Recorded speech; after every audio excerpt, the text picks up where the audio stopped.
Okay, so in this video we're going to look at how to find the weighted average cost of capital for a firm.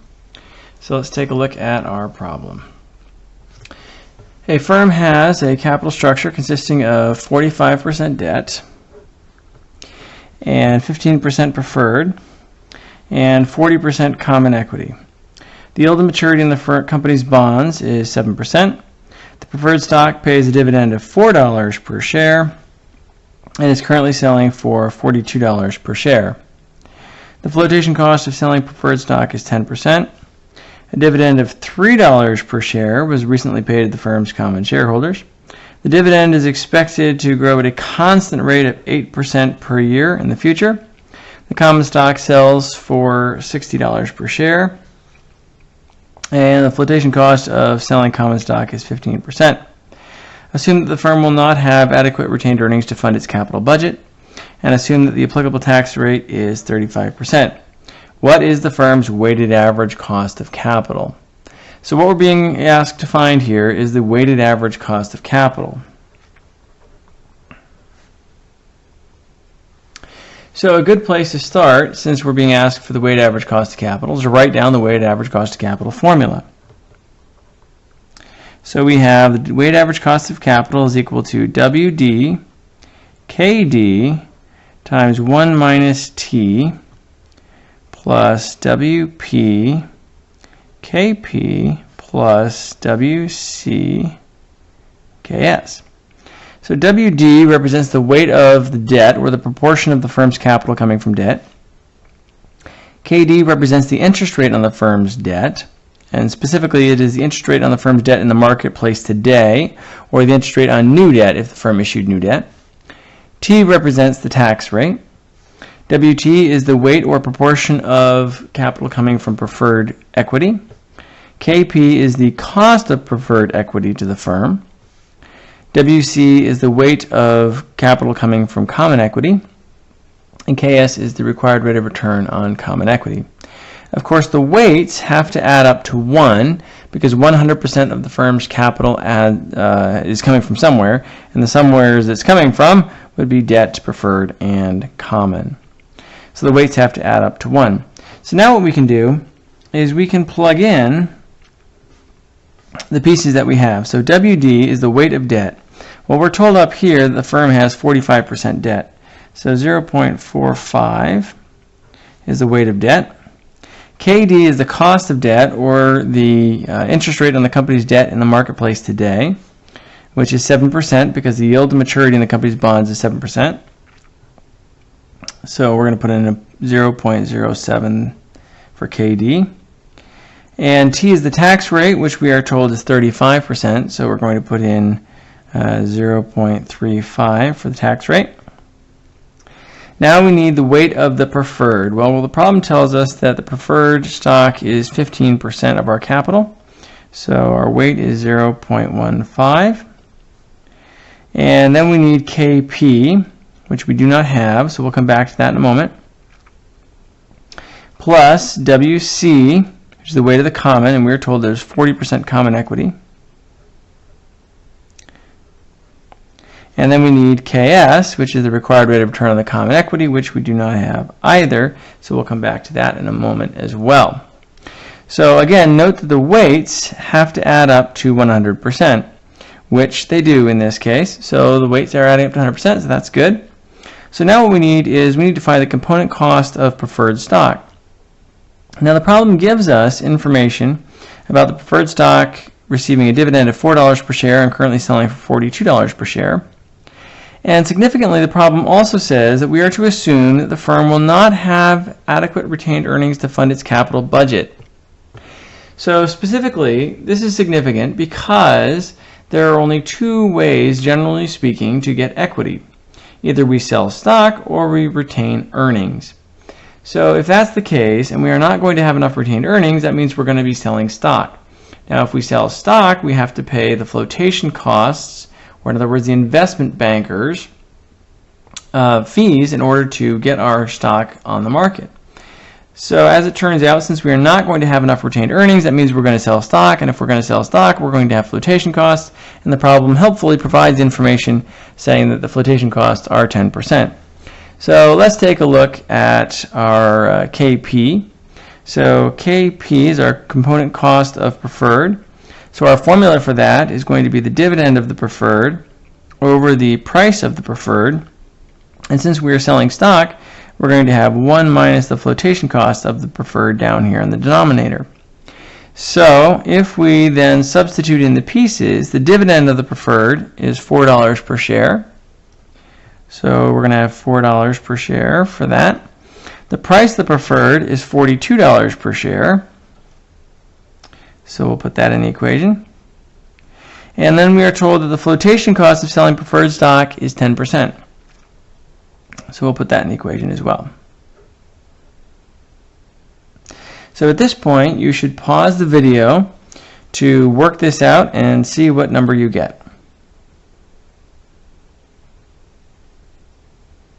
Okay, so if you took the opportunity to pause the video and to work that out, what you should have gotten was 0.1058, or in other words, 10.58%. So the component cost of preferred stock is 10.58%. Well, now we need to find the component cost of common equity. So to find the component cost of common equity, let's take a look at our formula. We could conceivably use the capital asset pricing model if the problem gave us information about the firm's beta, the market risk premium, or market rate, the risk-free rate, and so forth. But as it turns out, the problem doesn't specify any of that kind of information. But it does give us information about a dividend that was recently paid, a growth rate in the dividend, the common stock price, and flotation costs. So we can use the rearranged version of the constant growth stock model in order to find the component cost of common equity. So our formula is KS is equal to D1 over P0 times 1 minus the flotation cost of the common. And then we have plus G. Okay? So now what we need to do is we need to start plugging in the pieces. So notice that this formula requires D1, and the dividend that they gave us was $3 per share that was recently paid. So what they gave us was D0. Now if you've been following along with the videos, what you should recall is that D0 times 1 plus the growth rate is equal to D1. So in that case, since we know that the recent dividend of $3 was paid, I can put in $3 times 1 plus the growth rate. And the growth rate is 8%, so we're going to put in 0.08 here. And then we need the price, P0, today, and the problem tells us the common stock is selling for $60 per share. So if it is selling for $60 per share, that's our price. And then we have 1 minus the flotation cost. And we're told the flotation cost of common stock is 15%. So we're going to put in 0.15. And then we have plus G, and G again is the growth rate, which is a constant 8%. So 0.08. And now at this point, what you should do is you should pause the video and work out this calculation, of course following the order of operations, and see what number you get. Okay, so if you paused the video and worked that out, what you should have gotten was that KS was equal to 0.1435. So 0.1435 or 14.35%.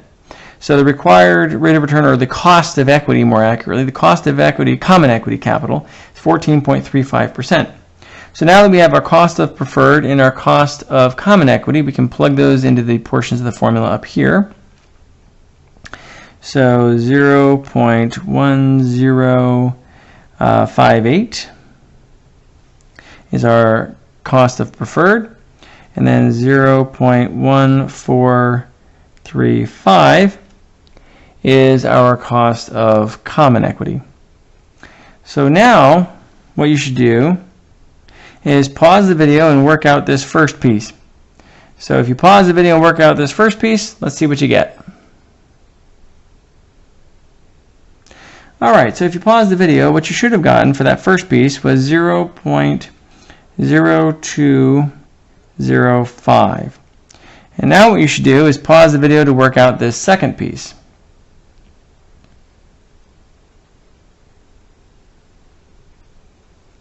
Okay, so if you pause the video to work out that second piece, what you should have gotten was 0.0159. Okay?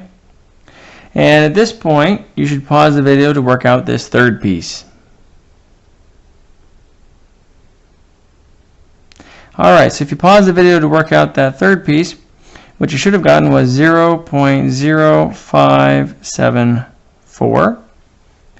And now what you should do is pause the video and work out the grand total for this whole weighted average cost of capital.